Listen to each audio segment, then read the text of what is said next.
أشهد أن لا إله إلا الله وحده لا شريك له وأشهد أن محمدا عبده ورسوله أما بعد فأعوذ بالله من الشيطان الرجيم بسم الله الرحمن الرحيم الحمد لله رب العالمين الرحمن الرحيم مالك يوم الدين إياك نعبد وإياك نستعين اهدنا الصراط المستقيم صراط الذين أنعمت عليهم غير المغضوب عليهم ولا الضالين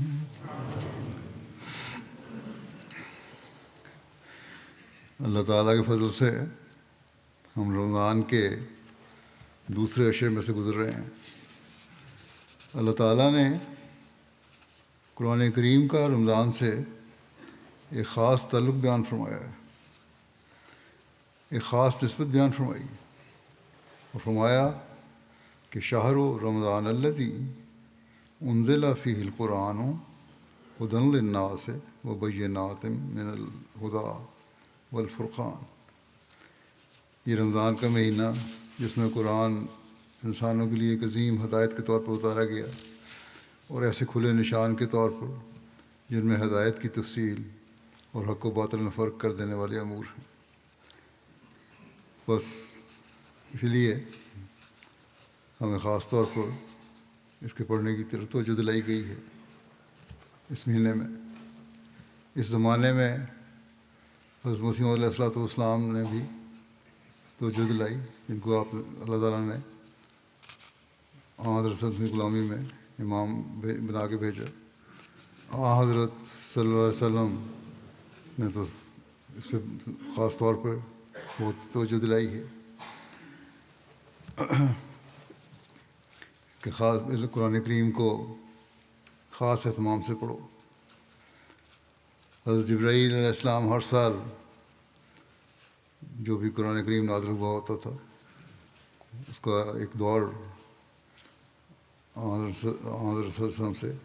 مکمل کروایا کرتے تھے، اور آخری سال میں آپ کی زندگی کے تو 2 دفعہ ہی مکمل ہوا۔ تو قرآن کریم کی اہمیت اور نسبت رمضان کے ساتھ بہت زیادہ ہے، بس اس بات کو ہمیشہ یاد رکھنا چاہیے اور قرآن کریم کو پڑھنے، سننے اور درسوں میں شامل ہونے وغیرہ کی طرف توجہ دینی چاہیے۔ ہمارے یہاں قرآن کریم کا مساجد میں درسوں کا اہتمام ہوتا ہے،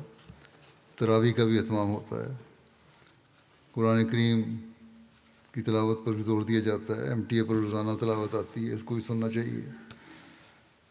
لیکن اس سے برکات تبھی مل سکتی ہیں، تبھی اس سے فائدہ اٹھایا جا سکتا ہے جب یہ سن کر ہم اس پر عمل کرنے کی کوشش کریں۔ بہت سارے لوگ ہیں ان کو عربی نہیں آتی، قرآن شریف کو صحیح طور پر سمجھ نہیں سکتے، تو ترجمے اس کے موجود ہیں، تلاوت کے ساتھ ان ترجموں کو پڑھنا چاہیے۔ درسوں کے دوران ہمیں غور کرنا چاہیے، خلفاء جو بیان کرتے رہے ان کے خطبات ہیں، اور ان اسی طرح درسوں پہ بھی یہ بیان کیا گیا ہے، اس سے ہمارے علم میں اضافہ ہوگا۔ بس اگر فائدہ اٹھانا ہے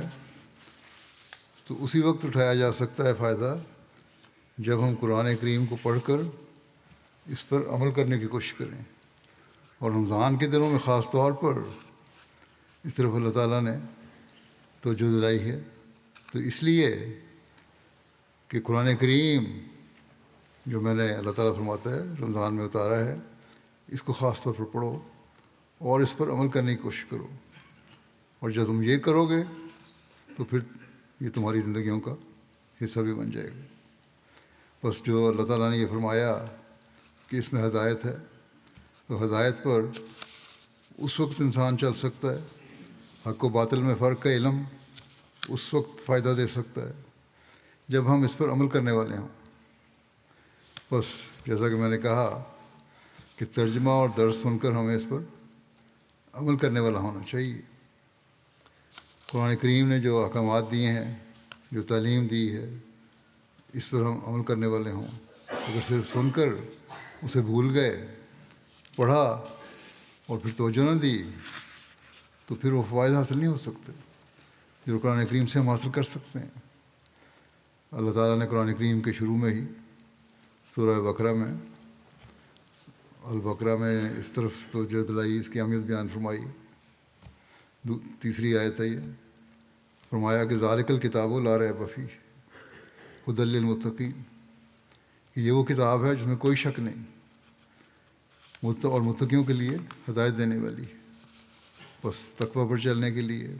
ایک حقیقی مومن بننے کے لیے اللہ تعالیٰ نے اس کتاب پر عمل ضروری قرار دیا ہے۔ اور رمضان میں ہم اس بات کی ہی تلاش میں ہوتے ہیں کہ کس طرح ہم تقوی پر چلتے ہوئے اللہ تعالیٰ کا قرب حاصل کرنے کی کوشش کریں، ایک حقیقی مومن بننے کی مثال قائم کرنے کی کوشش کریں اور ہدایت پائیں اور اللہ تعالیٰ کے فضلوں کے وارث بنیں۔ بس اللہ تعالیٰ نے بتا دیا کہ اگر یہ مقصد ہے تو پھر یہ کتاب تمہیں دے دی ہے، اس پر عمل کرو، اور جب تم اس پر عمل کرو گے تو پھر بے شمار فوائد تم حاصل کرنے والے ہوگے۔ اللہ تعالیٰ نے صاف فرما دیا، یہ ایک ایسا چشمہ ہے کہ جو پاک دل ہو کر اس سے فائدہ اٹھانا چاہے وہ اس سے فائدہ اٹھائے گا، وہ تقوی میں بھی آگے بڑھے گا، وہ ہدایت پانے والوں میں بھی شمار ہوگا، کیونکہ یہ کتاب وہ ہے، اس میں کوئی شک نہیں ہے کہ یہ متقیوں کے لیے ہدایت ہے۔ حضرت مسیح علیہ الصلوۃ والسلام فرماتے ہیں کہ اس کے فیوض اور برکات کا در ہمیشہ جاری ہے، اور وہ ہر زمانے میں اسی طرح نمایاں اور درخشاں ہے جیسے حضرت صلی اللہ علیہ وسلم کے زمانے میں تھا۔ تو یہ اس کتاب کا دعویٰ ہے کہ اگر تم پاک دل ہو کر اس کی طرف آؤ گے تو ہر برائی سے بچو گے، ہدایت پانے والوں میں ہوگے، تقوی پر چلنے والے ہوگے، اور جیسا کہ حضرت مسیح نے فرمایا اس کے فیوض ہمیشہ جاری ہیں، ہمیشہ اس پر عمل کرنے والے ہر برائی سے بچتے رہیں گے۔ راستوں پر جو کانٹے دار جھاڑیاں ہیں، جو غلط قسم کی بعض باتیں ہیں جو انسان کی توجہ اپنی طرف کھینچ لیتی ہیں اور اس کو دین سے دور ہٹانے کی کوشش کرتی ہیں، جو برائی کی طرف لے جانے والی ہوتی ہیں، اگر قرآن کریم پر چلتے ہوئے اس پر عمل کرتے رہیں گے تو پھر ہم ان سے بھی بچتے رہیں گے۔ بس اس بات کو ہمیں ہمیشہ یاد رکھنا چاہیے کہ رمضان میں جب ہم اس طرف توجہ دے رہے ہوتے ہیں کہ قرآن کریم پڑھیں اور سنیں، تراویح پر بھی آتے ہیں، درسوں پر بھی آتے ہیں، گھروں میں بھی پہلے سے زیادہ قرآن کریم پڑھا جاتا ہے۔ اگر کوئی دور مکمل نہیں بھی کرتا تو کم از کم کچھ نہ کچھ وقت تلاوت ضرور کرتا ہے ان دنوں میں۔ اول تو یہ کوشش کرنی چاہیے کہ رمضان میں ایک دور مکمل کیا جائے، جیسا کہ میں نے کہا کہ حضرت صلی اللہ علیہ وسلم کی سنت تو یہی ہے کہ آپ رمضان میں خاص طور پر دور مکمل فرمایا کرتے تھے، اور حضرت جبرائیل علیہ السلام آپ سے دہرائی کرواتے تھے۔ تو فائدہ اٹھانے کے لیے اس سنت پر عمل کرنے کے لیے، اس سے فائدہ اٹھانے کے لیے ہمیں ایک تو دور بھی مکمل کرنا چاہیے، دوسرے جیسا کہ میں نے کہا جو تفسیر اور ترجمہ ہے جن کو عربی نہیں آتی، عرب ممالک کے علاوہ بہت ساری دنیا میں ایسے ہیں جو عربی نہیں جانتے، ان کو ساتھ ساتھ ترجمہ پڑھ کر اس کو دیکھنا چاہیے۔ جیسا کہ پچھلے خطبے میں میں نے کہا تھا کہ اس پر عمل کرنے کے لیے نکات نکالنے چاہیے تاکہ ہم ان پر عمل کرنے والے ہوں اور ہدایت پانے والے ہوں، اور پھر اچھائی اور برائی کا ہمیں صحیح علم ہوگا، صحیح ہدایت کا ہم علم ہوگا، تقوی کے صحیح راستوں کا ہمیں علم ہوگا، اور پھر ہم عمل کر کے اللہ تعالیٰ کے فضلوں سے فیض پانے والے بھی ہوں گے۔ بعض لوگ یہ سمجھتے ہیں، یہ خیال کرتے ہیں کہ قرآن کریم بہت مشکل کتاب ہے، لیکن اللہ تعالیٰ فرماتا ہے کہ وَلَقَدْ يَسَّرْنَا الْقُرْآنَ لِلذِّكْرِ فَهَلْ مِن مُدَّكِرٍ، اور یقیناً ہم نے قرآن کو نصیحت کی خاطر آسان بنا دیا ہے، بس کیا کوئی ہے نصیحت پکڑنے والا؟ بس یہ اللہ تعالیٰ کا دعویٰ ہے، یہ اس کا دعویٰ ہے جس نے انسان کو پیدا کیا ہے، وہ اس کی فطرت کو جانتا ہے، اس کے حالات کو جانتا ہے، اس کی استعدادوں کو جانتا ہے۔ فرماتا ہے کہ میں نے تو قرآن کریم میں آسان تعلیم دی ہے، اس پر عمل کرنے کے لیے تمہیں کوشش تو بہرحال کرنی پڑے گی، اور اگر کوشش کرو گے تو پھر تم کامیاب بھی ہو جاؤ گے اور اس پر عمل کرنے والے بھی ہوگے۔ بس تمہیں نصیحت یہی ہے کہ اس پر عمل کرنے کے لیے اپنی طرف سے پوری کوشش کرو، صرف نام کے مسلمان نہ بنو۔ ہمیں صرف یہ دعویٰ نہیں کرنا چاہیے کہ خاص طور پر ہم احمدیوں کو کہ کیونکہ ہم نام کے بہرحال نہیں ہیں، بلکہ ہم نے اس زمانے میں مسیح موعود اور مہدی موعود کو ماننا ہے، اس لیے مانا کہ ہم اللہ تعالیٰ کا قرب پانے والے بنیں، اللہ تعالیٰ کی پیش گوئی کے مطابق آنے والے کو مانا، اللہ تعالیٰ کے حکموں پر عمل کرتے ہوئے اس کو پورا کرنے کے لیے۔ بس جب ہم نے ماننا ہے تو ہمیں اب قرآن کریم کے حکموں پر عمل کرنے والا بھی بننا پڑے گا۔ بس اگر ہم میں یہ بات نہیں ہے تو پھر ہماری بیعت کا دعویٰ بھی بے فائدہ ہے۔ اللہ تعالیٰ نے فرما دیا ہے کہ میں نے اس قرآن کو آسان کر دیا ہے اور انسانی فطرت کو مد نظر رکھتے ہوئے بڑے آسان انداز میں نصیحت کی ہے، جن پر ہر انسان بڑی آسانی سے عمل کر سکتا ہے۔ قواعد و ضوابط بیان کر دیے، احکامات بیان کیے، عبادتوں کے طریقے بیان کیے، معاشی اور معاشرتی احکامات اور آپس کے تعلقات کس طرح ہونے چاہیے یہ بیان کیے، اس لیے تاکہ ان پر عمل کرو تو تمہاری زندگی بھی سکون سے گزرے گی، تمہارا ماحول بھی پرامن رہے گا، اور تم لوگ اللہ تعالیٰ کے فضلوں کے وارث بھی بنتے چلے جاؤ گے۔ بس یہ بات سمجھنے والی ہے ہمیں ہر ایک کے لیے، اور اگر ہم اس کو سمجھ جائیں گے تو اللہ تعالیٰ کے فضلوں کے وارث بنتے چلے جائیں گے، ہمارے گھریلو تعلقات بھی صحیح رہیں گے، ہمارے معاشرے میں تعلقات ہیں وہ بھی صحیح رہیں گے، پھر ہماری جو دوسری ذہنی استعدادیں ہیں ان میں بھی بہت بہتری پیدا ہوگی، جلا پیدا ہوگی، اللہ تعالیٰ کا عرفان حاصل کرنے کی طرف ہماری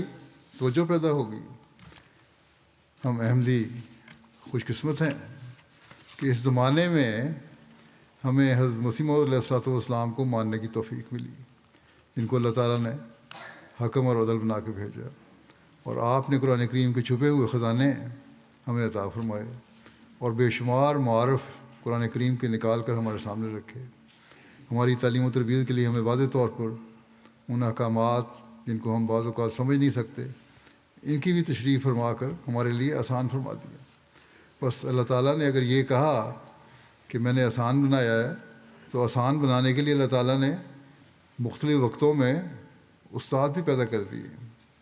اور اس زمانے میں علم و عرفان کے دروازے کھولنے کے لیے حضرت مسیح موعود علیہ الصلوۃ والسلام کو بھیجا، جنہوں نے ہمیں سب کچھ بتا دیا۔ بس یہ ہماری بدقسمتی ہوگی اگر ہم حضرت مسیح موعود علیہ السلام کی وضاحت کو، معانی کو، قرآن شریف کی تفسیر کو سمجھ کر اس پر عمل کرنے والے نہ بنیں۔ اللہ تعالیٰ نے تو اس زمانے میں اپنے وعدے کے مطابق اور حضرت صلی اللہ علیہ وسلم کی پیشگوئی کے مطابق ایک نمائندہ بھیج دیے۔ بس اس کو ماننا، اس کی باتوں کو سننا اور اس کی تفاسیر جو انہوں نے قرآن کریم کی ہیں ان پر غور کرنا، ان پر عمل کرنا اب ہمارا کام ہے۔ اگر ہم یہ کریں گے تو اپنی زندگیوں کو کامیاب بنانے والے ہوں گے۔ اور اس کے علاوہ پھر خلفاء نے بھی تفاسیر کی ہیں، حضرت مسلم موعود رضی اللہ عنہ نے تفسیر کبیر لکھی ہے، تقریباً نصف قرآن تو ہے اس میں کور ہوتا۔ اس کے علاوہ اور ترجمے اور تفسیر صغیر ہے، وہ بھی کافی وضاحت سے ہے۔ اور یہ ایسی باتیں ہیں جن میں احکامات، کتابیں ہیں جن میں احکامات واضح طور پر بیان ہوئے ہیں. انگریزی میں بھی ان کے ترجمے ہو رہے ہیں،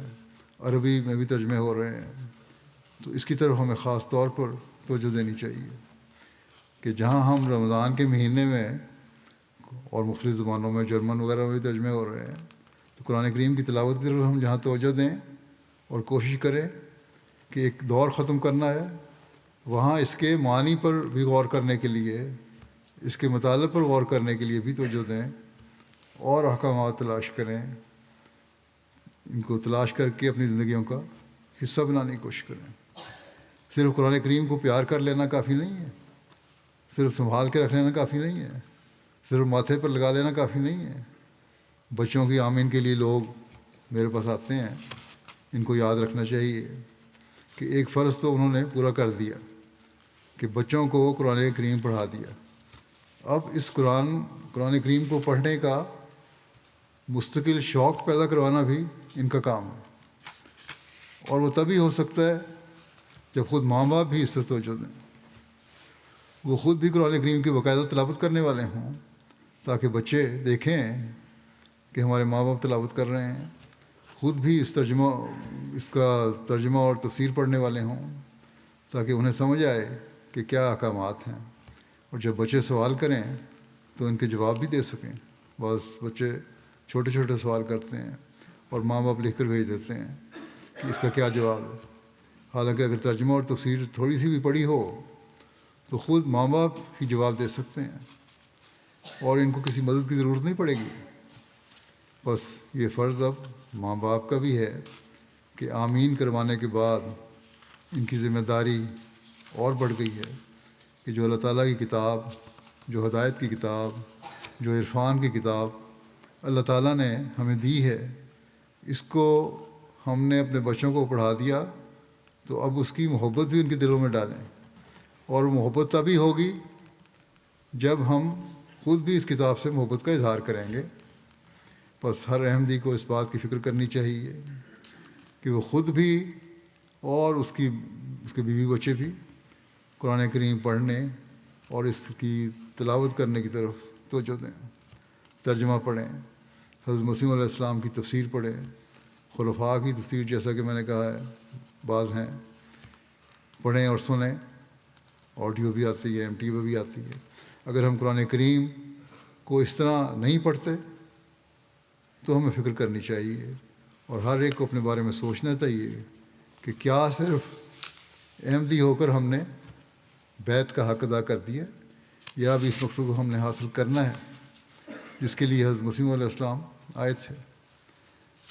حضرت مسیح علیہ السلام نے ایک جگہ فرمایا کہ یہ سچ ہے کہ اکثر مسلمانوں نے قرآن شریف کو چھوڑ دیا ہے، لیکن پھر بھی قرآن شریف کے انوار و برکات اور اس کی تاثیرات ہمیشہ زندہ اور تازہ بتازہ ہیں. چنانچہ میں اس وقت ثبوت کے لیے بھیجا گیا ہوں. آپ نے فرمایا کہ میں اس وقت ثبوت کے لیے بھیجا گیا ہوں. اور اللہ تعالیٰ ہمیشہ اپنے وقت پر اپنے بندوں کو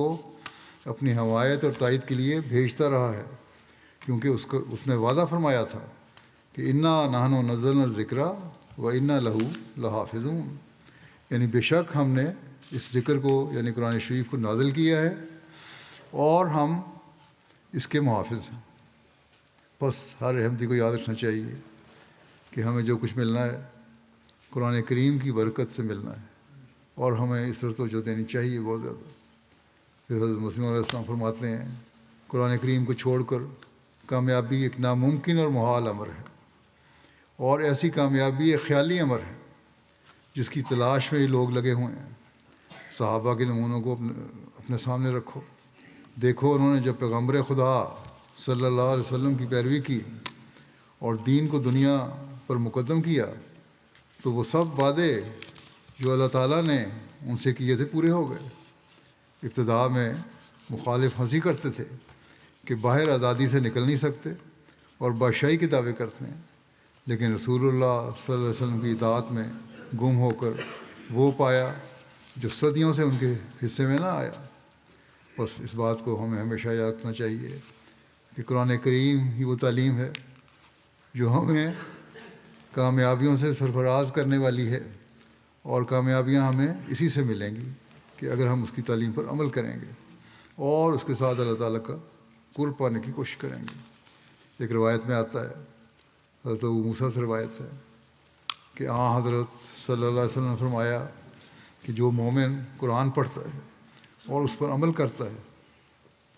اس کی مثال ایک ایسے پھل کی طرح ہے جس کا مزہ بھی اچھا اور خوشبو بھی اچھی ہوتی ہے، اور وہ مومن جو قرآن کریم نہیں پڑھتا مگر اس پر عمل کرتا ہے،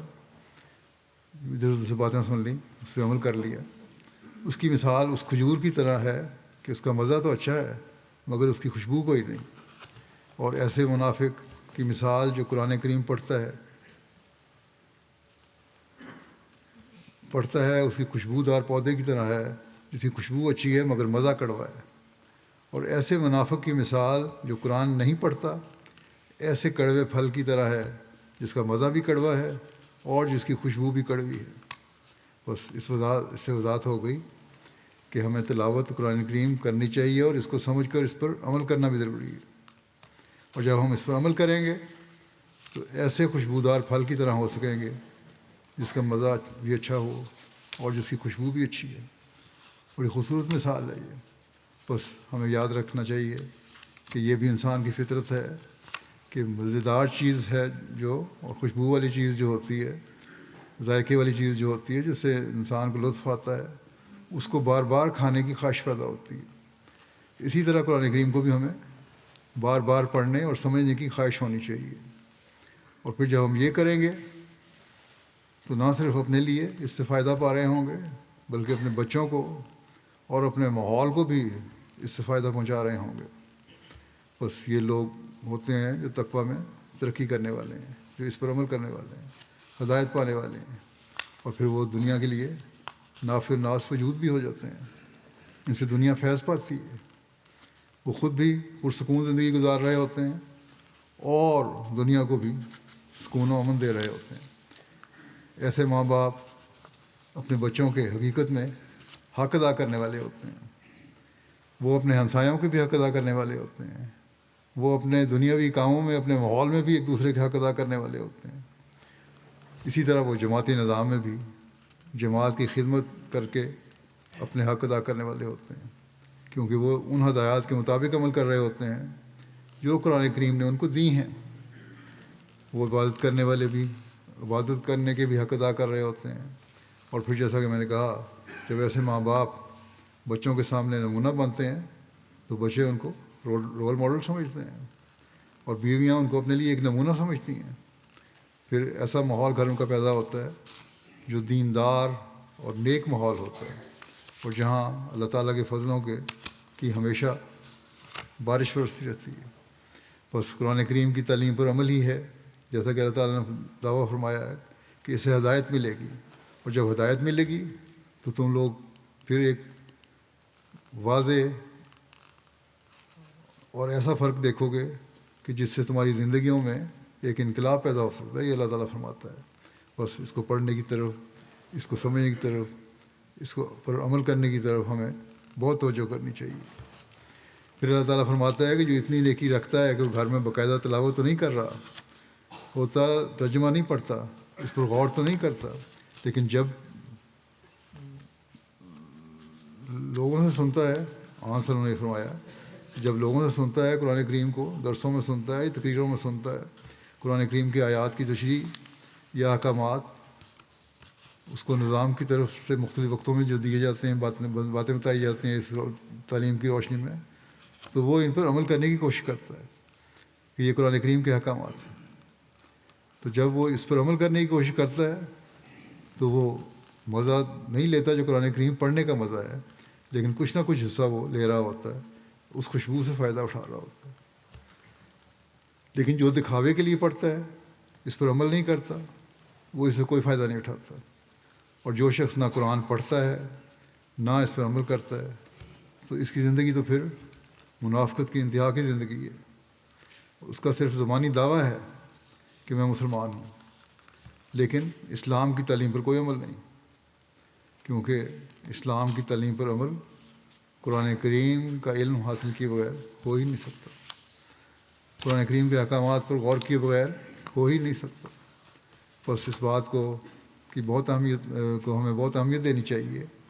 کہ ہم نے قرآن کریم کو پڑھنا ہے، اس پر عمل بھی کرنا ہے، تاکہ ہم خوشبو حاصل کرنے والے بنیں، خوشبو پھیلانے والے بھی بنیں، نہ صرف خوشبو حاصل کرنے والے بنیں بلکہ خوشبو پھیلانے والے بھی بنیں۔ ایک روایت میں آتا ہے، حضرت انس رضی اللہ عنہ نے بیان کیا ہے کہ رسول اللہ صلی اللہ علیہ وسلم نے فرمایا کہ لوگوں میں سے کچھ لوگ اہل اللہ ہوتے ہیں۔ راوی کہتے ہیں اس بات پر ہم نے آپ سے دریافت کیا کہ یا رسول اللہ، خدا کے اہل کون ہوتے ہیں؟ حضور صلی اللہ علیہ وسلم نے فرمایا قرآن والے اہل اللہ اور اللہ کے خاص بندے ہوتے ہیں، یعنی قرآن کریم پڑھنے والے اور اس پر عمل کرنے والے اہل اللہ ہوتے ہیں۔ حضرت مسیح موعود علیہ السلام فرماتے ہیں کہ کامیاب وہی لوگ ہوں گے جو قرآن کریم کے مطابق چلتے ہیں۔ قرآن کریم کو چھوڑ کر کامیابی ایک ناممکن اور محال امر ہے۔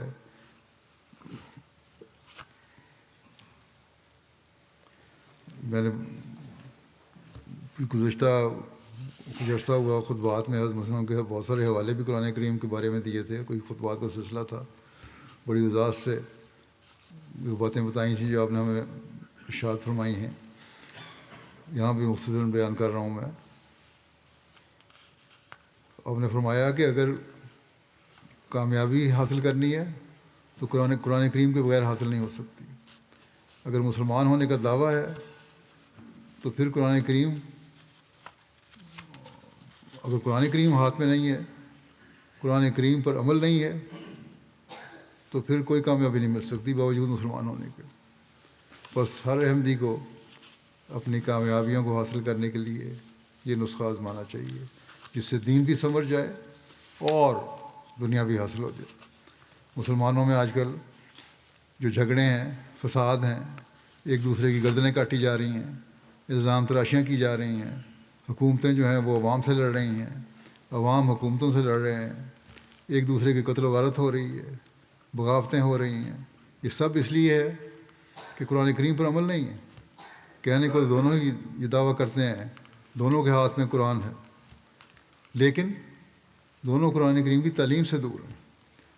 اگر قرآن کریم پر عمل کرنے والے ہوں تو پھر ایسی باتیں نہ ہوں۔ اس پر عمل کرنے کے لیے اس زمانے میں اللہ تعالیٰ نے جو نمائندہ بھیجا ہے، جس شخص کو بھیجا ہے، اس کو ماننے کو یہ تیار نہیں۔ اگر وہ نہیں مانتے تو پھر ان برکات سے فائدہ بھی نہیں اٹھا سکتے جس کو اللہ تعالیٰ نے ہماری ہدایت کے لیے بھیجا۔ حضرت مسیح علیہ السلام فرماتے ہیں، یاد رکھو قرآن کریم حقیقی برکات کا سرچشمہ اور نجات کا سچا ذریعہ ہے۔ یہ ان لوگوں کی اپنی غلطی ہے جو قرآن کریم پر عمل نہیں کرتے۔ عمل نہ کرنے والوں میں سے ایک گروہ تو وہ ہے اس گروہ کو اس پر اعتقاد ہی نہیں، اور وہ اس کو خدا تعالیٰ کا کلام ہی نہیں سمجھتے۔ یہ لوگ تو بہت دور پڑے ہوئے ہیں، لیکن وہ لوگ جو ایمان لاتے ہیں کہ وہ اللہ تعالیٰ کا کلام ہے اور نجات کا شفا بخش نسخہ ہے، اگر وہ اس پر عمل نہ کریں تو کس قدر تعجب اور افسوس کی بات ہے۔ ان میں سے بہت سے تو ایسے ہیں جنہوں نے ساری عمر میں کبھی اسے پڑھا ہی نہیں۔ بس ایسے آدمی جو خدا تعالیٰ کے کلام سے ایسے غافل اور لاپرواہ ہیں، ان کی ایسی مثال ہے کہ ایک شخص کو معلوم ہے کہ فلاں چشمہ نہایت مصفہ اور شیریں اور خنک اور اس کا پانی بہت سے امراض کے واسطے اکسیر اور شفا ہے۔ یہ علم اس کو یقینی ہے، لیکن باوجود اس علم کے اور باوجود پیاسا ہونے کے اور بہت سے امراض میں مبتلا ہونے کے وہ اس کے پاس نہیں جاتا۔ تو یہ اس کی کیسی بدقسمتی اور جہالت ہے۔ اسے تو چاہیے تھا کہ اس چشمے پر منہ رکھ دیتا اور سیراب ہو کر اس کے لطف اور شفا بخش پانی سے حاضر اٹھاتا، مگر باوجود اس علم کے اس سے ویسا ہی دور ہے جیسا کہ ایک بے خبر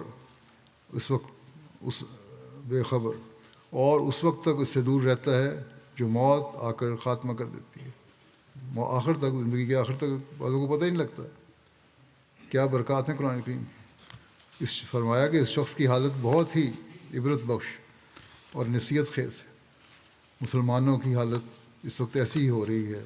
وہ جانتے ہیں کہ ساری کامیابیوں کی کلید یہی قرآن شریف ہے جس پر ہم کو عمل کرنا چاہیے، مگر نہیں، اس کی پرواہ بھی نہیں کی جاتی، باوجود اس جاننے کے پھر بھی کوئی پرواہ نہیں کرتے قرآن کریم کے احکامات کی۔ اور فرمایا کہ ایک شخص جو نہایت ہمدردی اور خیرخواہی کے ساتھ، یعنی اپنی مثال آپ دے رہے ہیں کہ میں ہمدردی اور خیرخواہی کے ساتھ تمہیں بلاتا ہوں، اور پھر میری ہمدردی نہیں ہے بلکہ خدا تعالیٰ کے حکم اور امانت سے اس طرح بلا رہا ہوں، تو اسے کذاب اور دجال کہا جاتا ہے۔ فرمایا کہ اس سے بڑھ کر کیا قابل رحم حالت اس قوم کی ہوگی۔ فرمایا کہ مسلمانوں کو چاہیے یہ تھا کہ اور اب بھی ان کے لیے یہی ضروری ہے کہ وہ اس چشمے کو عظیم الشان نعمت سمجھیں اور اس کی قدر کریں۔ اس کی قدر یہی ہے کہ اس پر عمل کریں اور پھر دیکھیں خدا تعالیٰ کس طرح ان کی مصیبتوں اور مشکلات کو دور کر دیتا ہے۔ کاش مسلمان سمجھیں اور سوچیں کہ اللہ تعالیٰ نے ان کے لیے ایک نیک راہ پیدا کر دی ہے اور اس پر چل کر فائدہ اٹھائیں۔ بس یہ وہ چیز ہے، جیسا کہ میں نے پہلے بھی کہا تھا، کہ مسلمانوں میں ساری برائیاں جو پیدا ہو رہی ہیں وہ اس لیے پیدا ہو رہی ہیں کہ وہ مان نہیں رہے اور قرآن کریم پر عمل نہیں کر رہے۔ قرآن کریم تو انہوں نے چھوڑا ہوا ہے، نام کا دعویٰ ہے، صرف ہاتھ میں صرف پکڑا ہوا ہے، عملی طور پر تو چھوڑا ہوا ہے صرف۔ احمدیوں کے لیے انہوں نے قرآن کریم کو بین کر دیا ہے کہ پڑھ نہیں سکتے۔ پاکستان میں قرآن کریم پہ پابندی ہے کہ پڑھ نہیں سکتے، خود انہوں نے اس پر عمل نہیں کرنا۔ گو ہمیں کہتے تو یہی ہیں، لیکن یہ قرآن کریم کی تعلیم ہمارے دلوں سے نکال نہیں سکتے، جتنا چاہے زور لگا لے، اس کی محبت ہمارے دلوں سے نکال نہیں سکتے۔ بس ہمیں اس طرف احمدیوں کو خاص طور پر توجہ دینی چاہیے، اور ان کے اس قرآن کریم کی تعلیم کو بھولنے اور چھوڑنے کی وجہ سے اور سمجھانے والے کی بات نہ سمجھنے کی وجہ سے ان کے حالات کو ہم دیکھ رہے ہیں کیا ہو رہے ہیں۔ ہر طرف بے چینی ہے، بد امنی کی حالت ہے۔ بس ان لوگوں کو غور کرنا چاہیے، سوچنا چاہیے، اور اگر قرآن کریم کو ہدایت کا سرچشمہ سمجھا ہے تو پھر اس حکموں پر عمل کرنا بھی ضروری ہے۔ ایک روایت میں آتا ہے، حضرت صہیب سے مروی ہے کہ حضرت صلی اللہ علیہ وسلم نے فرمایا، جس نے قرآن کریم کے محرمات کو عملاً حلال سمجھ لیا، اس کا قرآن پر کوئی ایمان نہیں۔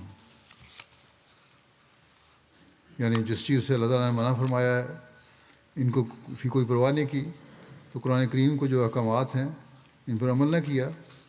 تو ایسا شخص لاکھ کہتا رہے کہ الحمدللہ میں مسلمان ہوں، اس کا یہ ایمان صرف کھوکھلا ایمان ہے، صرف دعویٰ ہے، اللہ تعالیٰ کو اس کی کوئی پرواہ نہیں۔ اور ایسے لوگ ہیں جو پھر دوسروں کو نقصان پہنچا رہے ہوتے ہیں، کیونکہ اللہ تعالیٰ سے دور ہٹے ہوتے ہیں، ان کا حق مار رہے ہوتے ہیں۔ جیسا کہ میں نے مثال دی ہے، دنیا میں آج کل مسلمانوں کا یہی حال ہے، بادشاہ ہیں، سردار ہیں، مختلف فرقوں کے لوگ ہیں، ایک دوسرے سے لڑائیاں کر رہے ہیں، مسلمانوں کو ایک دوسرے قتل ہو رہا ہے، کلمہ گو ایک دوسرے کو مار رہا ہے۔ بس اس سے بچنے کے لیے ضروری ہے کہ یہ لوگ قرآن کریم کی صحیح ہدایت پائیں، اور اس زمانے میں سب سے بڑا فرض احمدیوں کا ہے، احمدی مسلمان کا ہے کہ وہ اس پر عمل کریں، تاکہ جو غیر اسلامی دنیا ہے ان کے عمل کو دیکھ کر ان کو پتہ لگے کہ حقیقی اسلامی تعلیم کیا ہے اور قرآن کریم کے احکامات کیا ہیں، جو امن، سلامتی اور محبت اور پیار کے احکامات ہیں، جو معاشرے میں بھائی چارے کے پھیلانے کے احکامات ہیں، جو حقوق العباد ادا کرنے کے احکامات ہیں۔ بس اس طرف احمدی مسلمانوں کو بہت توجہ دینے کی ضرورت ہے۔ رمضان کے مہینے میں جو قرآن کریم پڑھیں تو ان چیزوں پر غور کریں، اور پھر اس تعلیم کو مستقل پھیلانے کے لیے سارا سال ہمیں کوشش کرتے رہنا چاہیے۔ ایک روایت میں آتا ہے کہ حضرت صلی اللہ علیہ وسلم سے ابن عباس روایت کرتے ہیں کہ جبرائیل رسول اللہ صلی اللہ علیہ وسلم کے پاس آئے اور فرمایا کہ عنقریب بہت سارے فتنے پیدا ہوں گے۔ دریافت کیا گیا کہ ان فتنوں سے خلاصی کی کیا صورت ہوگی؟ اے جبرائیل، آپ نے جبرائیل سے پوچھا، اس نے کہا کہ فتنوں سے خلاصی کی صورت کتاب اللہ ہے۔ بس جیسا کہ میں نے پہلے بھی کہا تھا کہ ہمیں اپنے آپ کو اور اپنی نسلوں کو بچانے کے لیے اللہ تعالیٰ کی کتاب کی طرف توجہ دینے کی ضرورت ہے، تبھی ہم ہدایتی پا سکیں گے۔ اور فتنہ اور فساد سے بچ بھی سکیں گے اور ان احکامات کو واضح طور پر سمجھ سکیں گے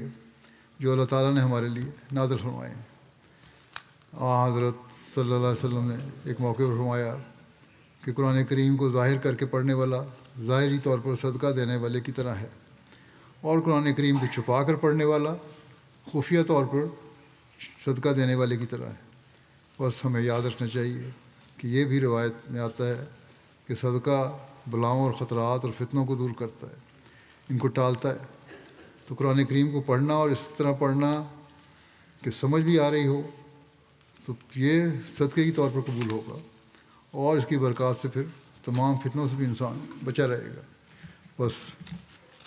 جب کہ دنیا میں آج کل ہر طرف دنیا کو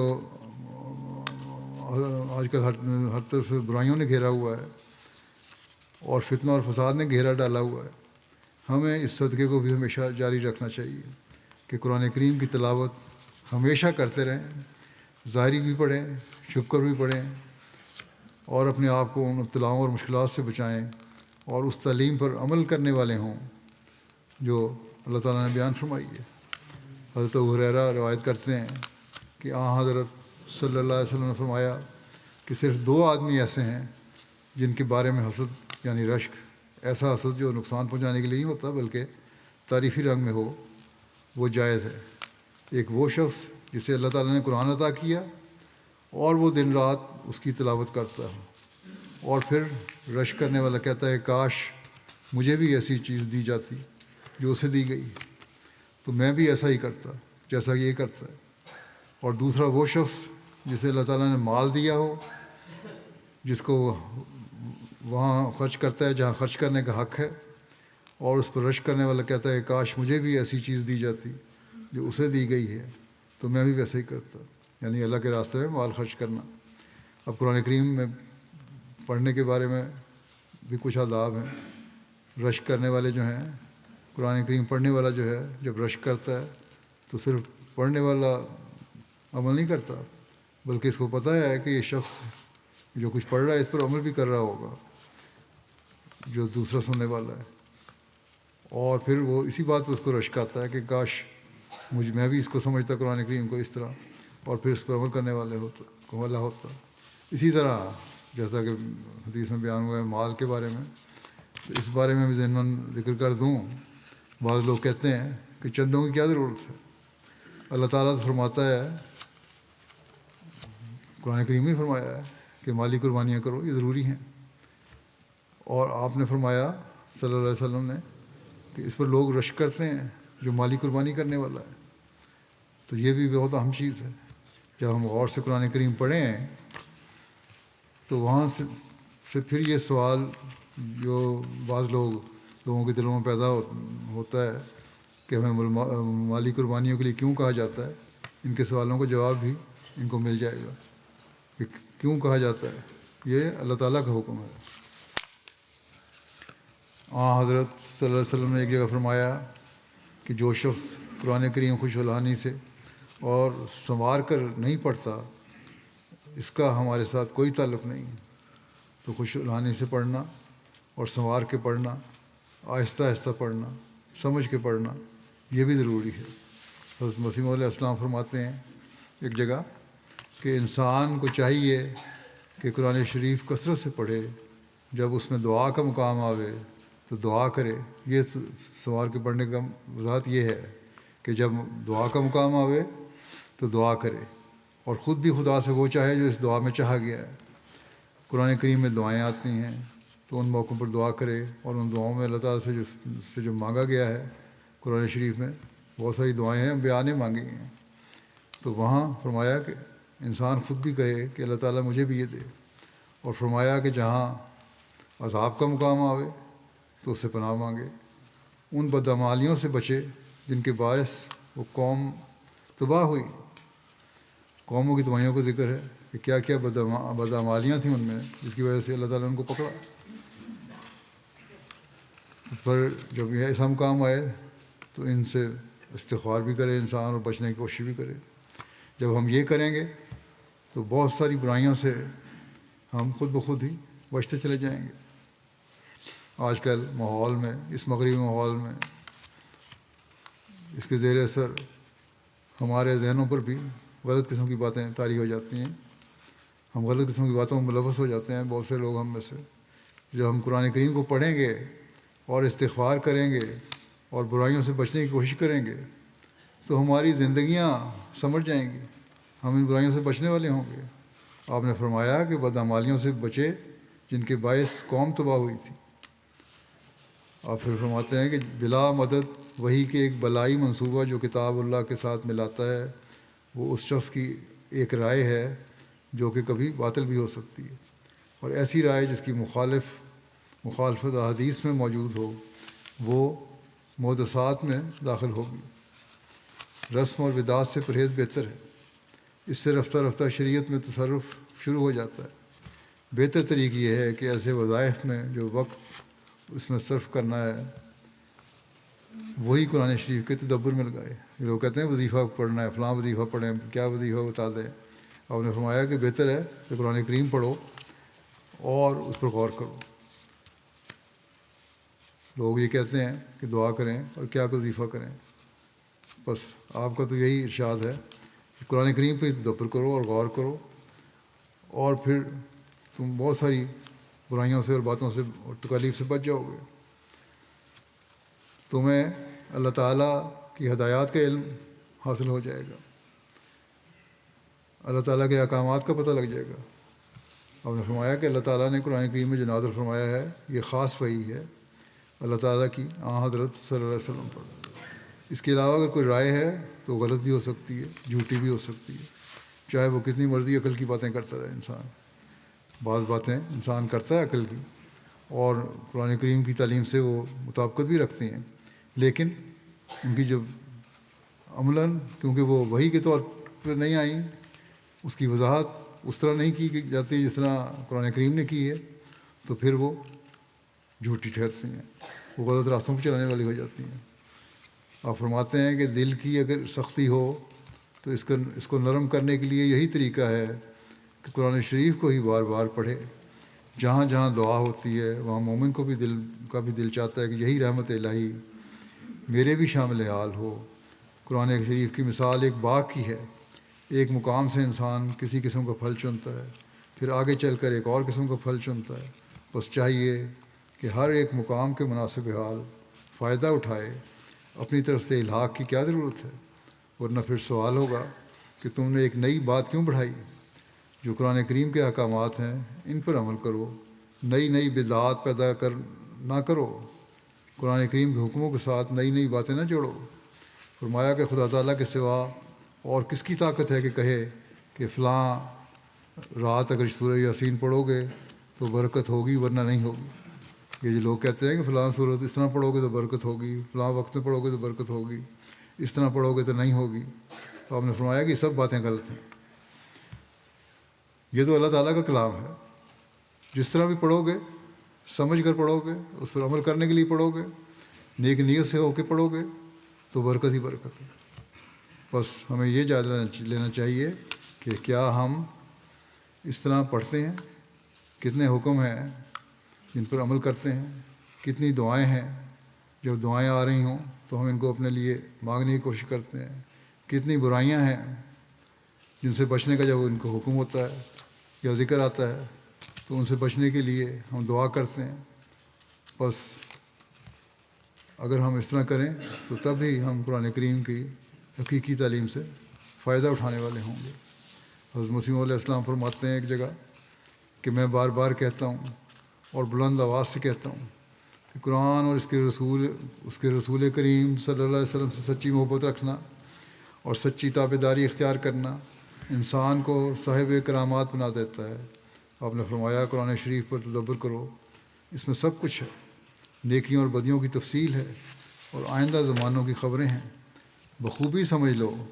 کہ وہ مذہب پیش کرتا ہے جس پر کوئی اعتراض نہیں ہو سکتا، کیونکہ اس کے برکات اور ثمرات تازہ بتازہ ہیں۔ آپ نے فرمایا یہ فخر قرآن مجید کو ہے کہ اللہ تعالیٰ نے اس میں ہر مرض کا علاج بتا دیا ہے اور تمام قوا کی تربیت فرمائی ہے، اور جو بدی ظاہر کی ہے اس کے دور کرنے کا طریقہ بھی بتا دیا ہے۔ اس لیے قرآن مجید کی تلاوت کرتے رہو اور دعا کرتے رہو، اور اپنے چال چلن کو اس کی تعلیم کے مطابق رکھنے کی کوشش کرو، اور قرآن کریم کو پڑھنے کی طرف توجہ دلاتے ہوئے آپ فرماتے ہیں کہ قرآن شریف کو پڑھو اور خدا سے کبھی نا امید نہ ہو۔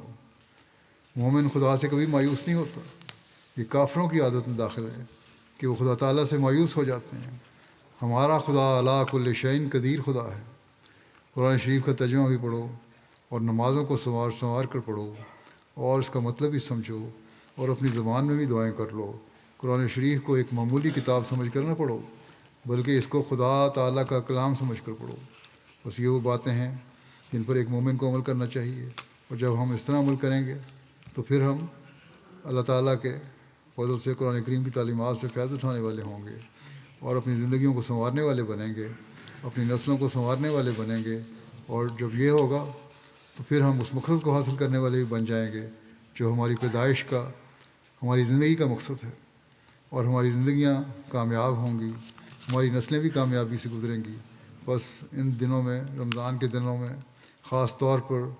جب ہم قرآن کریم کی طرف توجہ دے رہے ہیں تو ساتھ ساتھ یہ بھی عہد کریں کہ ہم یہ توجہ ہمیشہ قائم رکھیں گے، اور ہمیشہ قرآن کریم پڑھنے کی طرف توجہ رکھیں گے، اس پر عمل کرنے کی طرف توجہ رکھیں گے، اور اپنے بچوں کو بھی اس کے پڑھنے کی تلقین کریں گے۔ نہ صرف یہ کہ ایک دفعہ آمین کرائی اور اس کے بعد معاملہ ختم ہو گیا، نہیں، بلکہ اب قرآن کریم ہمارے لیے ایک ایسی کتاب ہوگی جو ہماری ہدایت کا ذریعہ ہے، اور ہمیں ہمیشہ صحیح راستوں پر اور تقویٰ پر چلانے کے لیے ایک کامل لاہ عمل ہے۔ اور جب یہ ہوگا تو پھر ہماری زندگیاں ہمیشہ کامیاب رہیں گی۔ اللہ تعالیٰ ہمیں اس کی توفیق دے کہ ہم اس رمضان میں جہاں اس کی تلاوت کریں وہاں اس کو سمجھنے کی بھی کوشش کریں اور اس پر عمل کرنے کا عہد کریں، اور آئندہ بھی اس عہد کو پورا کرنے کی کوشش کرتے چلے جائیں، اور سارا سال اس کو اپنی زندگی کا حصہ بنائیں۔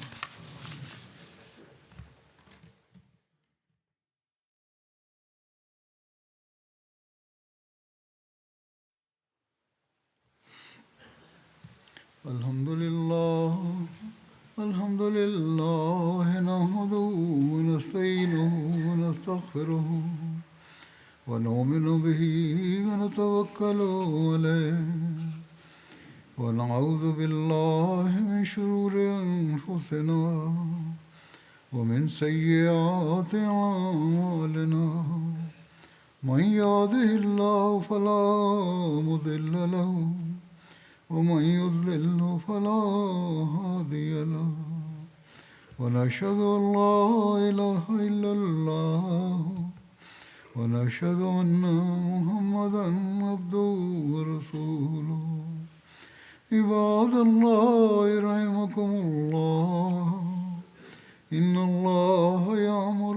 بالعدل والإحسان وإيتاء ذي القربى وينهى عن الفحشاء والمنكر والبغي يعظكم لعلكم تذكرون اذكروا الله يذكركم وادعوه يستجب لكم ولذكر الله أكبر